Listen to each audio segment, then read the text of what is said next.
o tam hlavná dubina jméno bylo Tom Lee. On byl černý, on tam býval a já jsem budu mluvit trošku o co Tom Lee tam dělal na dubina a jakový chlap on byl. On byl starý chlap, co dělal všelijaké kramy a on je už pryč, ale ještě tam jsou lidi, co pamatují, co on dělá. I wrote an article here about Tom Lee. Here it is. If you would, please make a copy of that for me, please. Okay. Thank you so much. What we do is every single week we have an article in the newspaper concerning Fayette County history, and I wrote this on Tom Lee. And so, at any rate, Tom Lee's a fascinating guy from the standpoint that I always had a love for history, and especially Fayette County and Dubina history in particular. And a lot of that stuff, I've done a great deal of research. It's hard to find a lot of information about slaves sometimes because, they were slaves.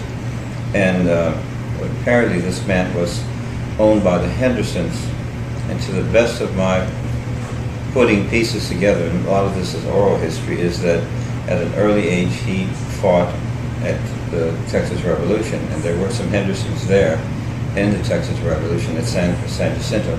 His job was to reload muskets, and then somewhere along the line he was sold to someone by the name of Lee, and again was somehow involved in the Civil War. We know he was in the Civil War, and then became a free man and ended up in Dubina and owned quite a bit of land there, and learned the blacksmith trade from a fellow by the name of Joseph Petter, Joseph Petter was an entrepreneur there. He owned the saloon, and he owned the cotton gin and the grits mill and just a lot of different stuff. He also had a blacksmith shop there, and he was also state representative at one time.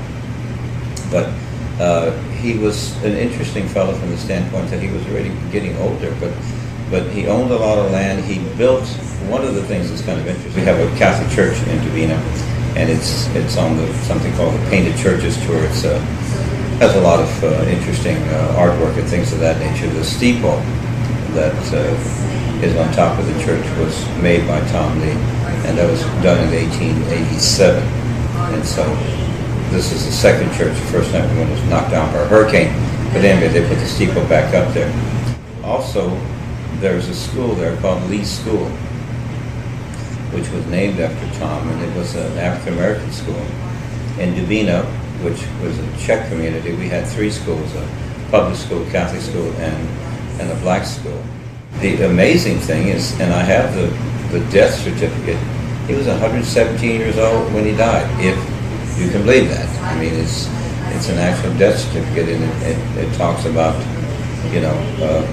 he just died. And then doing more research, I was out walking around, this is years ago, and I was talking to an old guy, and I said, "What is that thing there?" And he said, "I don't know." He said, we're looking at some type of plant, and he said, "Well, that comes from Tom Lee." He said he used to make tea out of that every single day, and it's a mullein plant is what it is. And I took some of the seed and I planted it. Of course, now I have it going up wild all over the place, but fascinating guy. He spoke Czech. The fact that he could speak Czech obviously added a lot to, because the people that lived there, I'd say, in those days, probably 70% of them didn't speak English, or 50% at least didn't. The older people, none of them spoke English. So yeah, if you had to communicate, and it wasn't only Tom, there were other black people that lived around the area that if you grew up in that area and you grew up with Czechs, you learned to speak the Czech language. I mean, you picked cotton with the blacks, and you did everything with black people and that were back and forth. And if you wanted to get along, if you wanted a job, if you wanted to do anything, you have to learn the language. Again, most of the people that were there, the older people, they didn't speak English, so it was a way of you had to do it to communicate. There was a fella that I knew very well. His name was Buck. And he was a little person, let's put it that way. He was, I guess, a midget. And he worked for Brazier Motor Company. and in Weimar, and everybody knew Buck. As a matter of fact, he died here.